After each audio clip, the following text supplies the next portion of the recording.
Good morning. My name is Jeff May, and welcome to the Unitarian Universalist Church in Meriden on this somewhat gray, a little bit chilly October morning, but not too bad out there.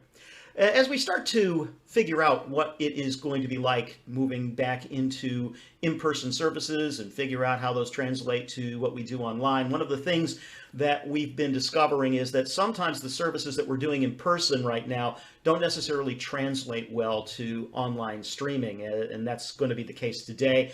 A service is going to involve a lot of interaction and interpersonal sharing, and that doesn't necessarily translate to an online stream. So when that happens, what we're going to be doing right now is we're going to be going back into the library of the services that we've been streaming over the last year and a half. Been a long time now, and pick out some of the better ones and share those again online for those who may have missed them or who might want to see them again. This morning, Reverend David Jarvis, a friend of this community and someone who I know a lot of folks have come to love and know, shared a service with us back in April. It's called What's Going to Set You Free. And so we're going to be sharing that with you here online this morning for those who cannot join us in person at 328 Paddock Avenue. And we'll see you again next week.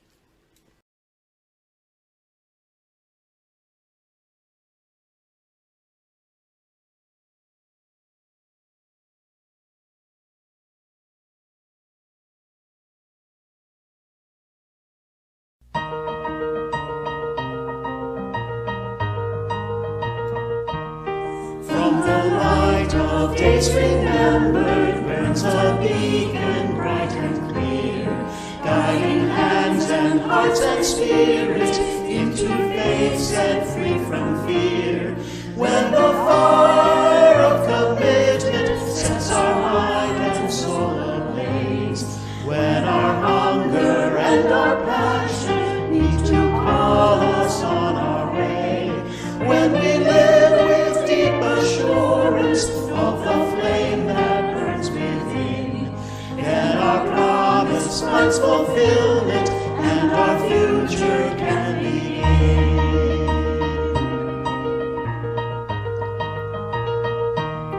From the stories of our living rings a song both brave and free, calling pilgrims still to witness to the life of liberty.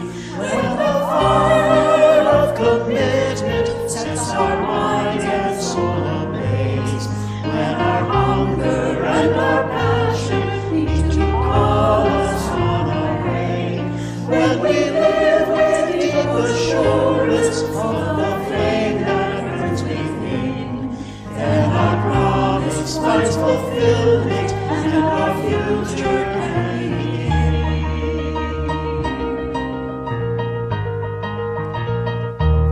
From the trees of youthful vision comes a new prophetic voice, which demands a deeper justice built by our courageous choice. When the fire of commitment sets our mind and soul ablaze, when our hunger and our passion need to call us on our way, when we live with deep assurance of the flame that burns within, then our promise finds fulfillment and our future can begin.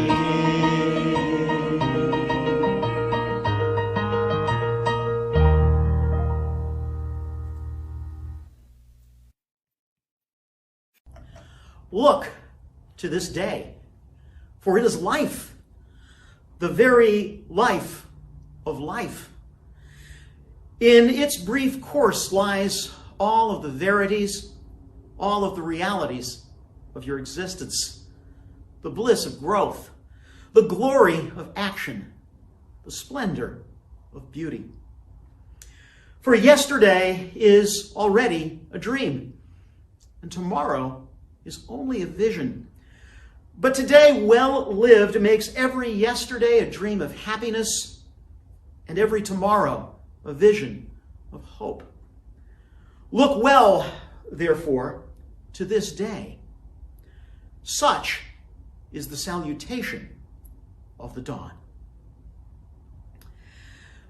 Good morning and welcome on this Sunday morning, or whenever you happen to be viewing a recording of our live stream this morning. My name is Jeff May, a member of the Worship Associates team at the Unitarian Universalist Church in Meriden, and along with our sister congregation, the Mattituck Unitarian Universalist Society, we are bringing these virtual worship services to you. Today we'll continue our exploration of the spiritual theme of becoming that we are delving into this month as we welcome our guest preacher this morning, the Reverend David Jarvis, to our pulpit. Dave is a retired UCC minister, a musician, and has been regularly attending our online virtual services for some time now. He's also a longtime and dear friend of mine. We will begin our service today, as is the tradition at Unitarian Universalist churches, with the lighting of our chalice, the symbol of our faith. These words this morning, which you will see on your screen, are adapted from Margaret Williams Braxton. Please feel free to read along.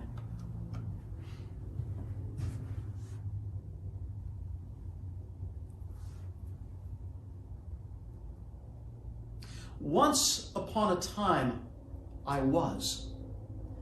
Now I am. Someday I will become.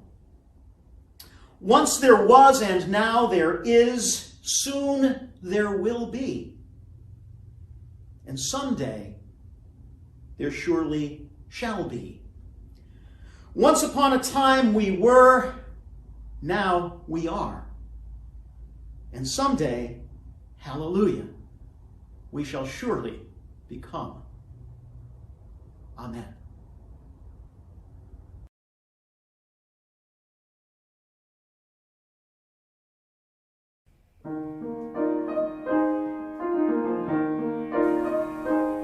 For all that is our life, we sing our thanks and praise. For all life is a gift which we are called to use to build the common good and make our own days glad.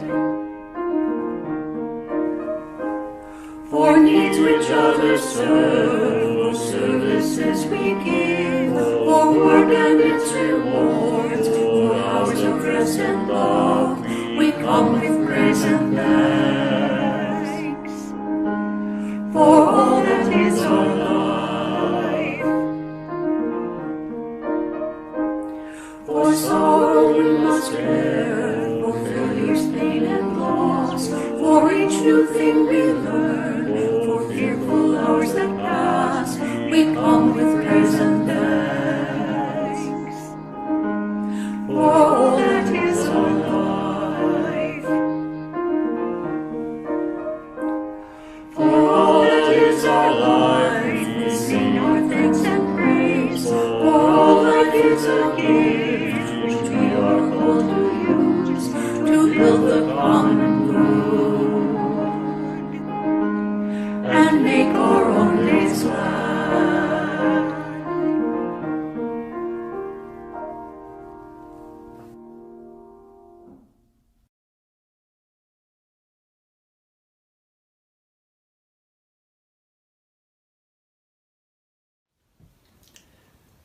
Desmond the mouse lived in the most beautiful meadow in all the land. Every morning, Desmond would rise with the sunrise and spend the whole day playing in that meadow, and every evening he would fall asleep under the beautiful starry sky. One night, however, Desmond woke when it was still dark out. He tried rolling over to get comfortable again, but something wasn't right. His tail was throbbing, and he seemed stuck where he was. He felt behind him, and it seemed that some sort of huge boulder had fallen in the meadow just on his tail. He tried pushing on the boulder and tugging on his tail, and pushing and tugging and tugging and pushing, but it was no use. He was stuck. Just when Desmond was out of breath and had about given up, he saw a giraffe wander through the grass. He called out, "Oh, Giraffe, it seems that a boulder has landed just on my tail in the middle of the meadow. If you could just nudge it a few inches in the other direction, I could get free." The giraffe laughed at Desmond the way giraffes do. "You silly mouse," it said. "That's no boulder that's landed in the middle of the meadow. That's an elephant that's fallen asleep on your tail."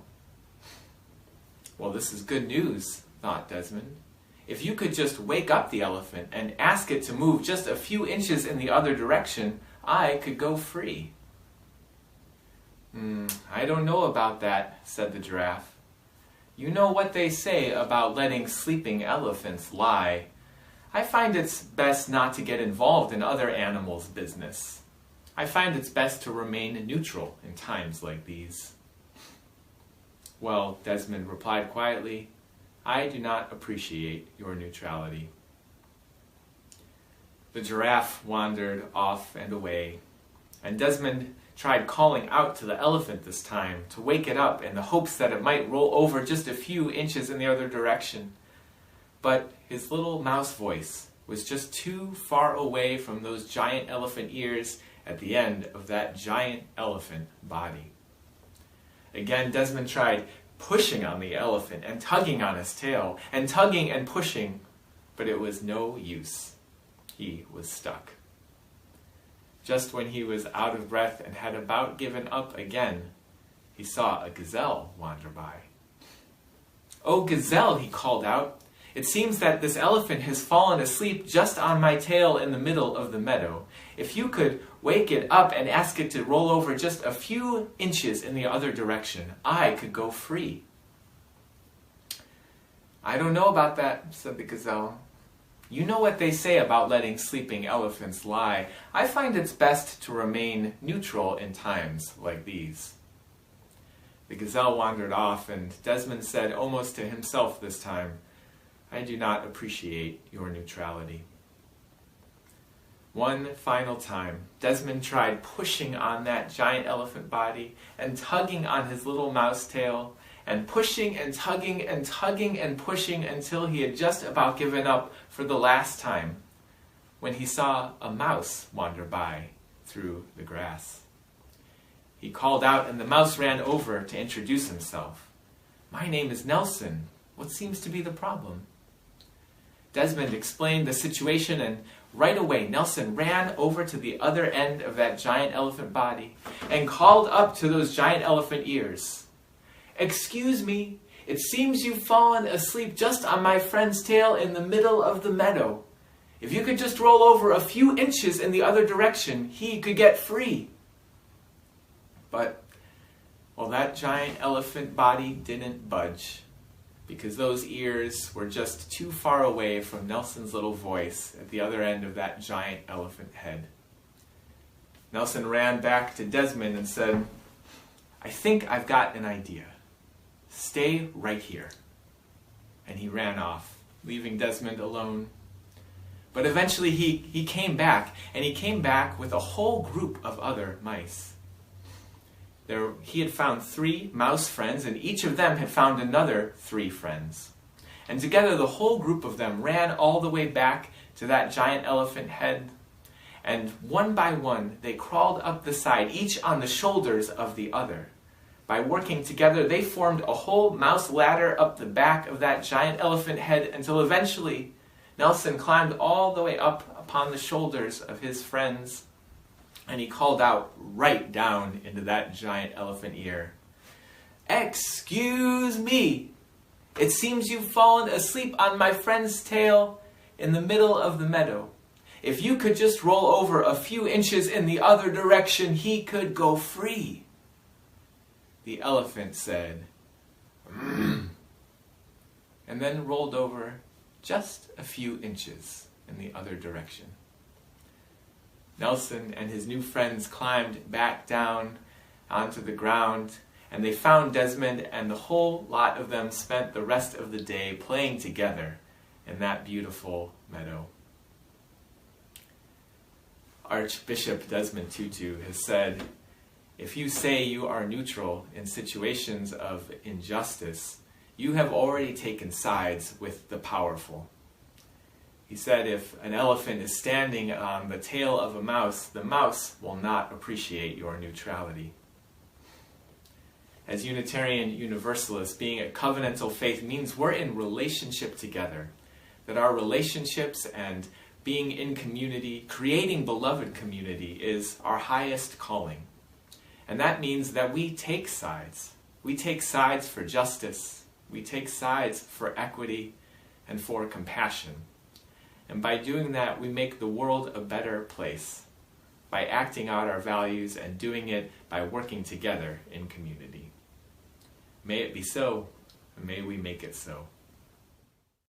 I'd like to share a reading this morning written by Sarah Morse Campbell. It's called Give Us the Spirit of a Child. Give us the spirit of the child. Give us the child who lives within, the child who trusts, the child who imagines, the child who sings. The child who receives without reservation, the child who gives without judgment. Give us a child's eyes, that we may receive the beauty and the freshness of this day like a sunrise. Give us the child's ears, that we may hear the music of mythical times. Give us the child's heart, that we may be filled with wonder and delight. Give us a child's faith, that we may be cured of our cynicism. Give us the spirit of the child, who is not afraid to need, who is not afraid to love.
Hi everyone.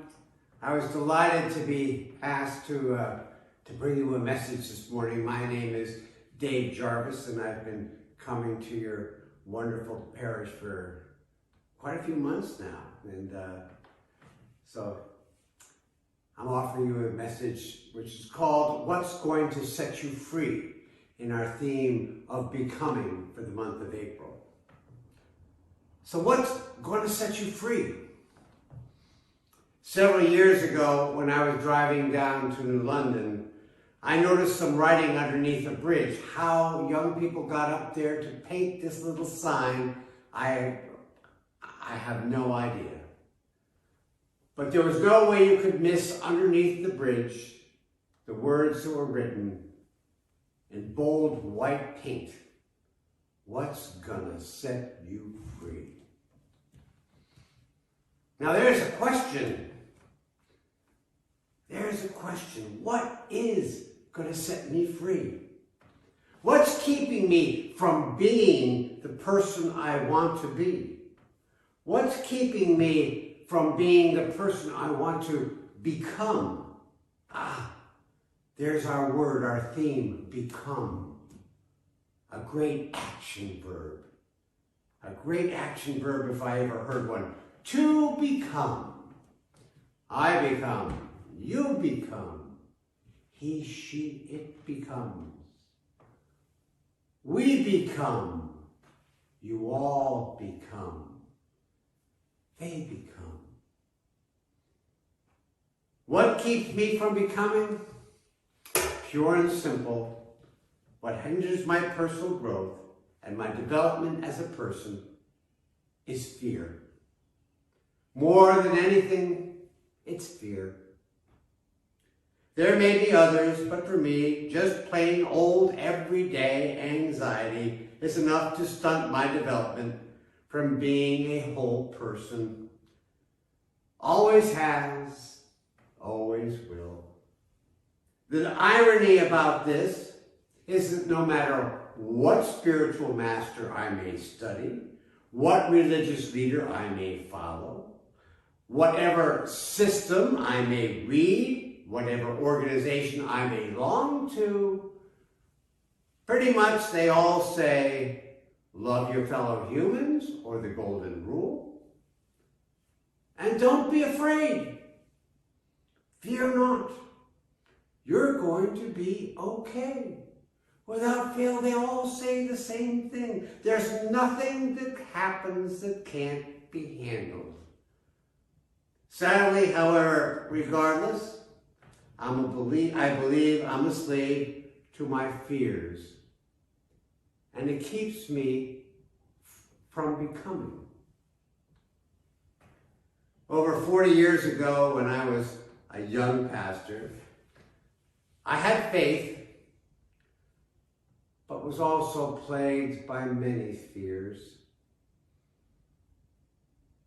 How long before people would find out that I was a phony? I was far from resembling any kind of holy man, which they may have expected. What would happen if my congregation, this is going back about 45 years ago, what would happen if my congregation found out I was gay? You must remember back in the late 70s and early 80s, homosexuality was considered by most, not by many back then, by most, that homosexual behavior was a pathology. That was one fear. How would I do in a crisis situation when people were depending on me to be their pastor?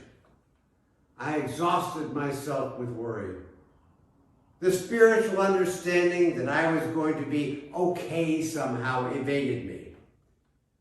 I did a pretty good job at loving my neighbor and the golden rule and stuff like that, but owning that I had nothing to fear, well, not so much. Holding on to my fears kept this young minister from becoming. Then it happened. I had a pastoral emergency.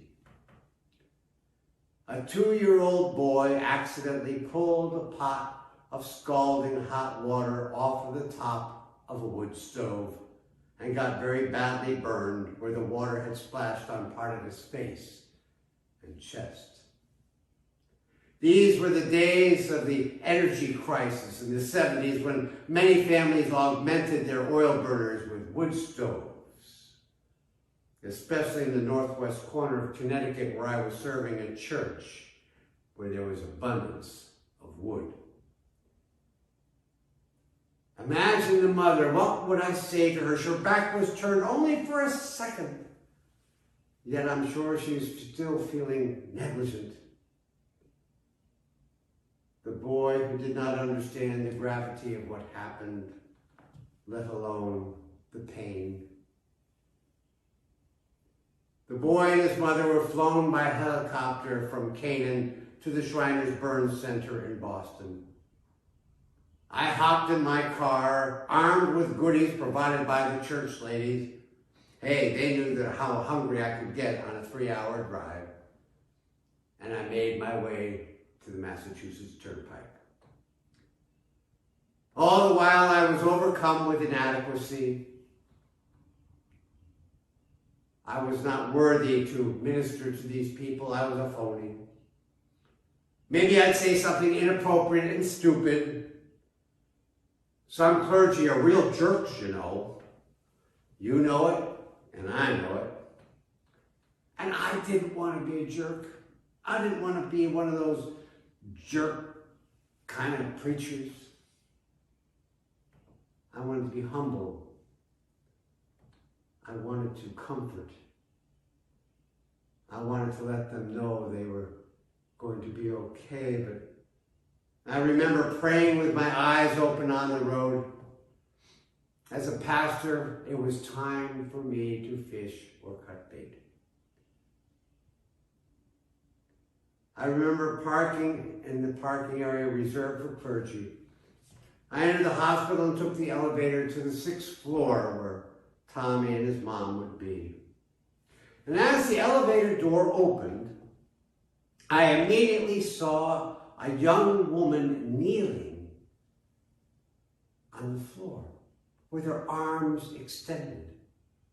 About 10 feet away was a small child who was completely bandaged from head to foot with little slits open for the eyes and a little slit for the nose and a slit for the mouth. And she was covered from head to toe, and the woman was saying, "You can do it, Sarah. Come to me, Sarah. You can walk to me, Sarah." And there was a nurse by her side. And I saw that little girl walk very slowly. She must have been in the hospital for a long time. And that mother kept on saying, "I love you, Sarah. Well, come to me, Sarah." And that little girl walked. And I was a witness to it. She walked slowly and purposefully with a nurse by her side to her mother, whose hands were outstretched. This little girl, whose burns must have been much worse than the little boy I was about to see, she walked. But what really got me was not that she walked, but the smile I saw through the slit in the bandages where her mouth was. The smile that said, "I'm going to be okay, I can do this." The action I described couldn't have lasted more than a minute, but that image, that smile, has played a significant role for me as a person of faith, as a pastor, and as a man who understands and accepts the fact that he's in the final quarter of his life. And I'm going to be okay. I'm going to be okay. Just like that little girl. The sad part about being a slave to fear is that it keeps one from becoming. It stunts one's growth, so to speak. What's going to set me free? The ability to walk away from my fears with a smile on my face, accept any consequences with the knowledge that I'm going to be fine. I'm going to be okay.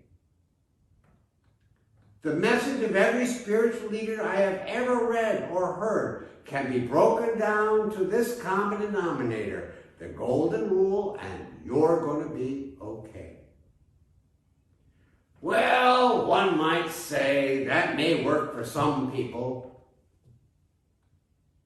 this okay stuff.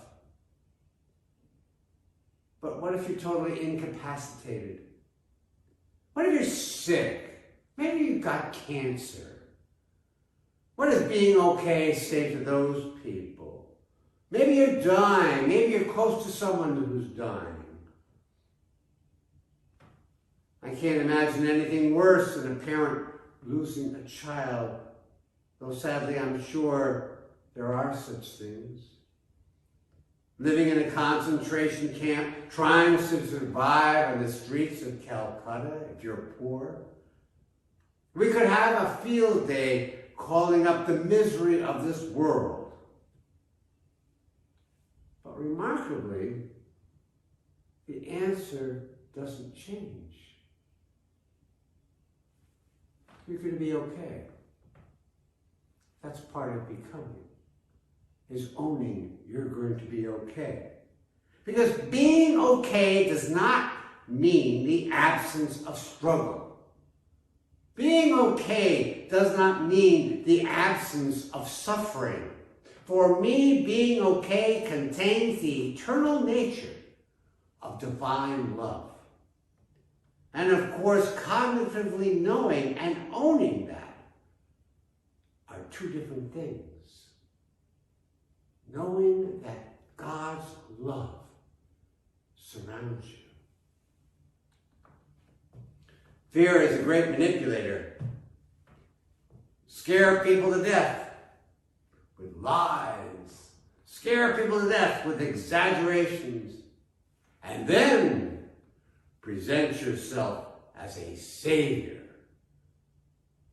We just lived through 4 years of that, didn't we?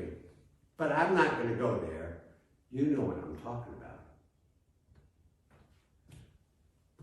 You know, when gay men gather, I don't know if it's the same for other folks in the LGBTQ community, but I can personally attest to the fact that when gay men gather, it does not take long before they discuss, how was it for you?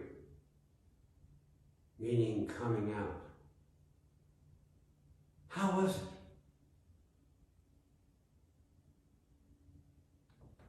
How was it for you? For some, it's so traumatic. I believe one of the largest causes for teen suicide is sexual identity. If not number one, I'm sure it's way up there. Talk about fear of becoming. And we all have our narrative. I remember the early days of gay pride. You had to specifically state you did not want to be photographed on TV. And it wasn't that long ago, folks. Not really. Not that long ago. Think of our two Unitarian Universalist churches and our collective coming out process. Oh yeah, the churches came out. Imagine 50 years ago, 1971, the year I decided to go to seminary. Do you think I would have gotten a ton of support from our two churches back then? Oh, maybe a few would, but just 3 short years after Stonewall. Again, homosexuality was considered a pathology back then. I grew up in that. I came out in that. And so did all of you. Going open and affirming, accepting and loving, being a reconciling congregation, all of those other nifty catchphrases which really mean we're okay with LGBTQ folk. And we survived very well. We became, didn't we? With that understanding of inclusion and acceptance, we became congregation and pastors as we mutually came out of our closets. We became, and the exciting thing is, we're still becoming, aren't we? The minute we put the fear away, we become. I went on retreat several weeks ago to Easton Mountain, and I met this wonderful guy by the name of Pleasant Despain, who's a storyteller, and he wrote this book, Vagabond Tales. And I haven't read a book like that I've enjoyed so much. In it, and it's a spiritual journey, and he writes these words. The renowned author and mythology professor Joseph Campbell said, "The cave you fear to enter holds the treasure you seek." The cave you fear to enter holds the treasure you seek. And then Pleasant continues, the treasure you seek is freedom from past action. Freedom means forgiveness. The source of forgiveness is yourself. Wow. To free ourselves from all that we fear, to own that we're going to be okay, is, I believe, one great big giant step toward becoming. Remember Dr. King's last speech? Well, I don't know what will happen now. We've got difficult days ahead. But it doesn't matter with me now because I've been to the mountaintop and I don't mind. Like anybody, I would like to live a long life. Longevity has its place, but I'm not concerned about that now. I just want to do God's will. And He's allowed me to go to the mountain, and I've looked over, and I've seen the promised land. I may not get there with you, but I want you to know tonight that we as a people will get to the promised land. And I'm happy tonight. I'm not worried about anything. I'm not fearing any man. Mine eyes have seen the glory of the coming of the Lord. For me, the essence of becoming is owning that you're going to be okay. You have been set free from the chains of fear. And you are now free to love, free to become. God bless you all.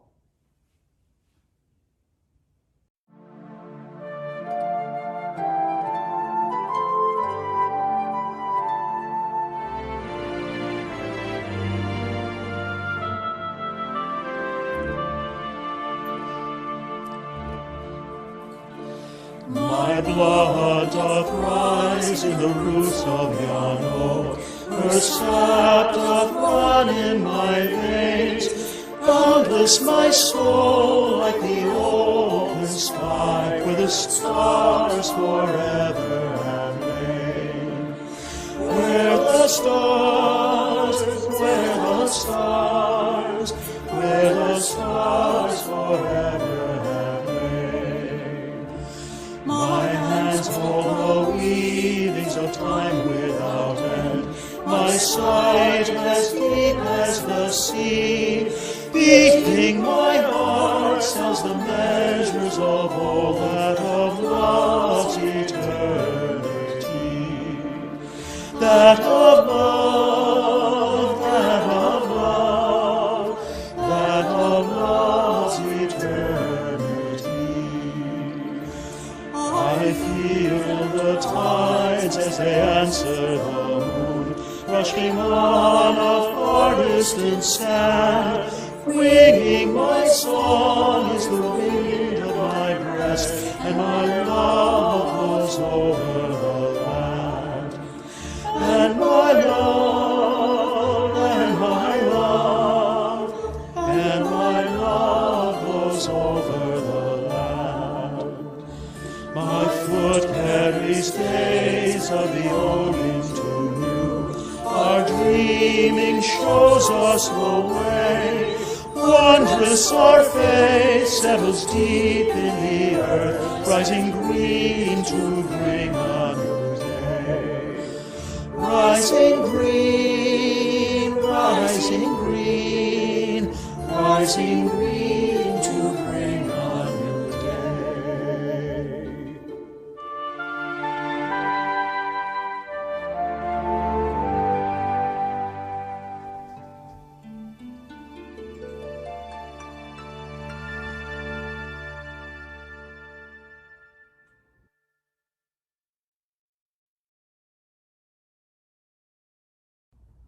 let us open ourselves here, now, to the process of becoming more whole, of giving more fully, of giving and forgiving more freely, of understanding more completely the meaning of our lives here on this earth.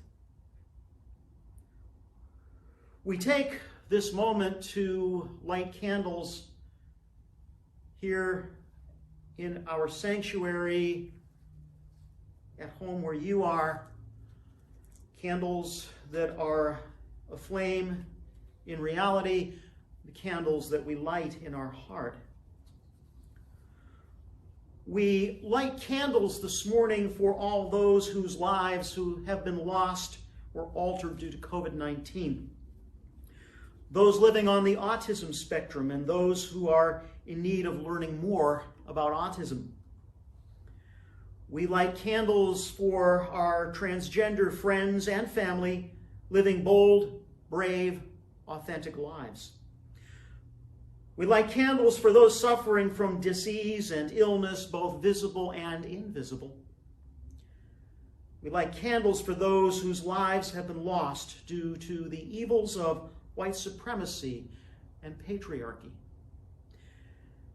We light a candle this morning for you, whomever and wherever you are, who are celebrating a joy, who are mourning a loss, who are living in fear and uncertainty, who are searching for a way of restoring hope.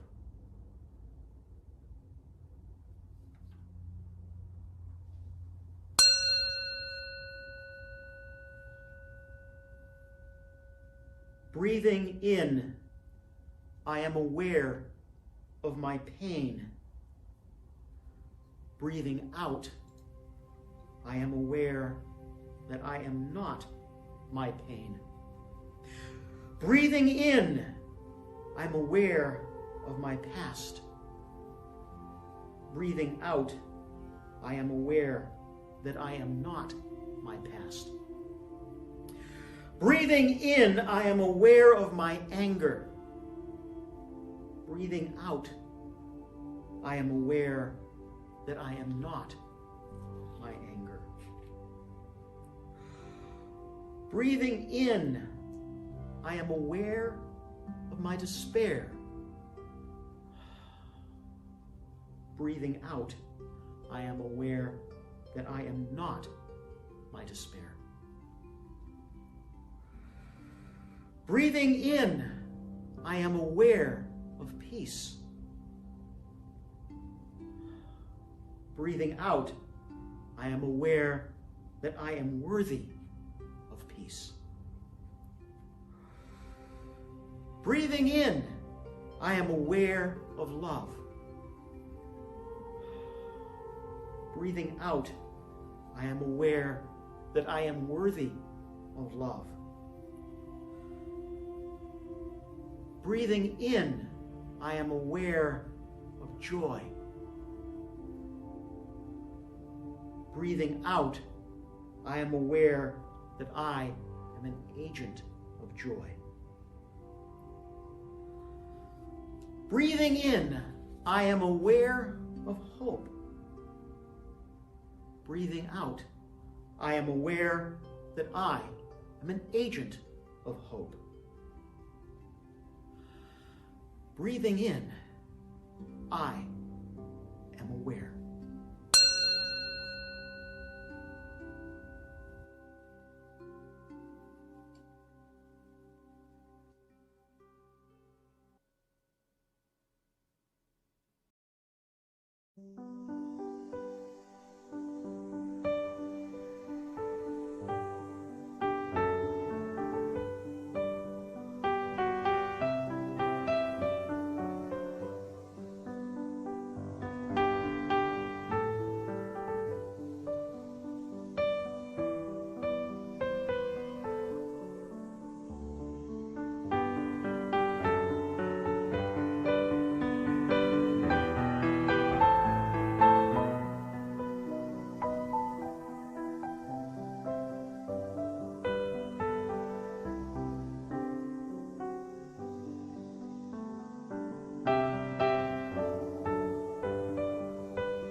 Hey everybody, it's Reverend Tony. Shortly, everyone in both the UU Church in Meriden and the Mattituck UU Society will be receiving materials about the annual Stewardship and Pledge Drive. So I wanted to talk to you just a little bit about that for a minute. I'm hoping everyone will be generous. I'd love to see us reach a level where we could have 100% participation, that everyone who is able to do so pledges something. Even $5 a month is a $60 a year pledge. And if you can do more than that, please do, and we're very grateful for that. But if everybody could consider at least a $5 a month pledge for a $60 a year pledge, we'd love to have 100% participation. Now, to go along with this, I want to remind you of the congregation's commitment to you. COVID has affected a lot of us financially, including the congregations. If you are someone who's been really affected by COVID financially, or was even struggling financially before the pandemic, I want you to know that the congregation, either in Meriden or at Mattituck, we want to be able to help you if you're struggling. If even that $5 a month is a lot for you to promise, please be in touch with me or someone else you know or trust on our boards and let us know, because we have a commitment to be helping you. And instead of you helping the congregation, now's the time for us to also find out what we can do to make your situation better if we can. So when you get those materials, please think about them. You know, the days of a congregation being able to sustain itself completely on annual pledge donations from its members are probably over unless you have a really large and or really wealthy congregation. But that doesn't mean your pledge is less important. It means your commitment is even more important, because the amount we need to make up from pledges to cover our budget, you know, is going to be less the more people can donate. And if we can get to a situation where the fundraising does not just cover our budget, it means we have a chance to use that money to grow in creative ways and try some new things. So as you get that stewardship material this spring, please be as generous as you can. And if a $5 a month commitment is even too much, please be in touch with me, because we want to know how we can help you out too. Thanks a lot. We'll see you soon.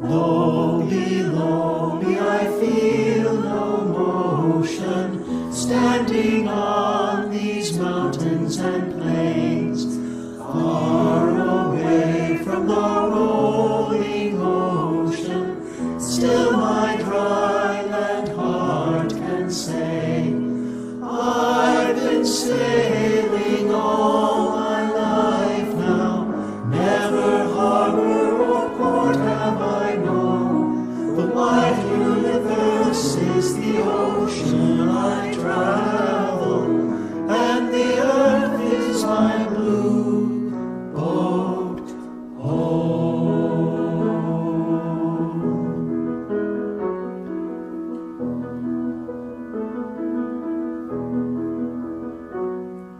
Sun my sail and moon my rudder, as I ply the starry sea, leaning over the edge in wonder, casting questions into the deep, drifting here with my ship's companions, all we kindred pilgrim souls, making our way by the lights of the heavens in our beautiful blue boat home.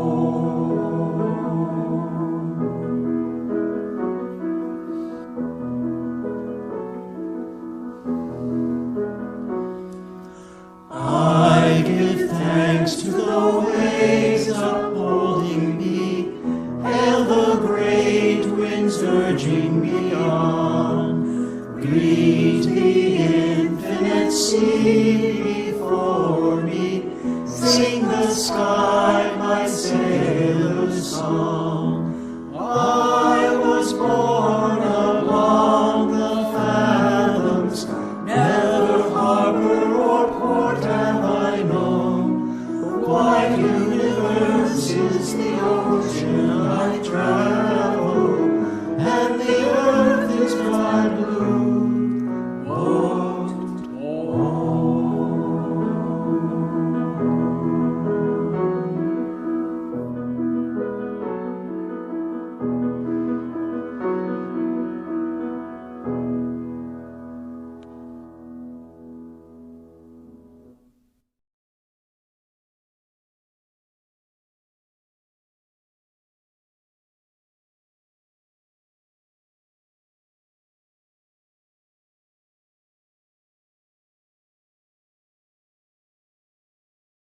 We extinguish our chalice, marking the end of our time together this morning in this moment, but the flame of our becoming continues to illuminate our path forward in the next moment, and the next moment, and the next moment, and the next, and the next, until we are together once again here in this space, virtually, and hopefully before too long, in person with one another again. Go in peace, grow in love, live in blessing.